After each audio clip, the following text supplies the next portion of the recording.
La question de la représentation de l'Afrique au Conseil de sécurité des Nations Unies avec droit de veto, voilà l'enjeu essentiel de cette réunion qui s'ouvre ce jeudi 12 janvier 2023 dans la salle des conférences internationales de Kintélé. Le discours d'ouverture du président Denis Sassou Nguesso sera le vecteur directeur de cette importante réunion. En rapport avec la quête de paix dans notre sous-région, je saisis cette occasion pour annoncer la tenue dans notre pays du 12 au 16 janvier prochain d'une importante réunion du Comité consultatif permanent des Nations Unies sur les questions de sécurité en Afrique centrale.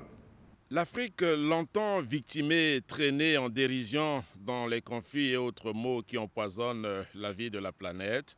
L'Afrique, disions-nous, a plus que jamais besoin de se mettre véritablement face à son destin. À cet effet, les experts sur la question vont se frotter les cerveaux pour adopter une position commune.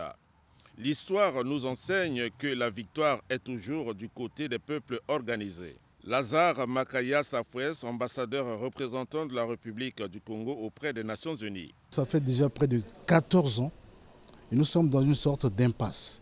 C'est pour cette raison qu'au jour d'aujourd'hui, le contexte est peut-être favorable. Il y a d'abord le fait que la dernière Assemblée générale, il y a eu près de 76 États qui, dans leur déclaration, ont souligné la nécessité de faire avancer cette réforme.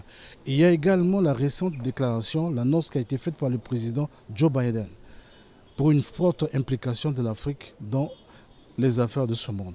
Donc, au jour d'aujourd'hui, il y a une poussée des États africains. Il s'agit tout simplement de résoudre une question simple, c'est-à-dire avoir une meilleure gouvernance dans les questions de paix et de sécurité, quand on sait que 60% des affaires que traite le Conseil de sécurité sont consacrées à l'Afrique.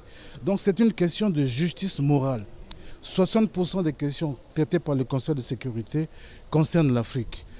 Et l'Afrique n'est pas représentée à sa juste valeur. Les pays épris de paix, de justice et de progrès, sous les orientations de leurs chefs d'État, vont baliser la voie vers une représentation de l'Afrique au Conseil de sécurité des Nations Unies qui quitte la posture de la cinquième roue du carrosse pour affronter véritablement les défis de l'heure.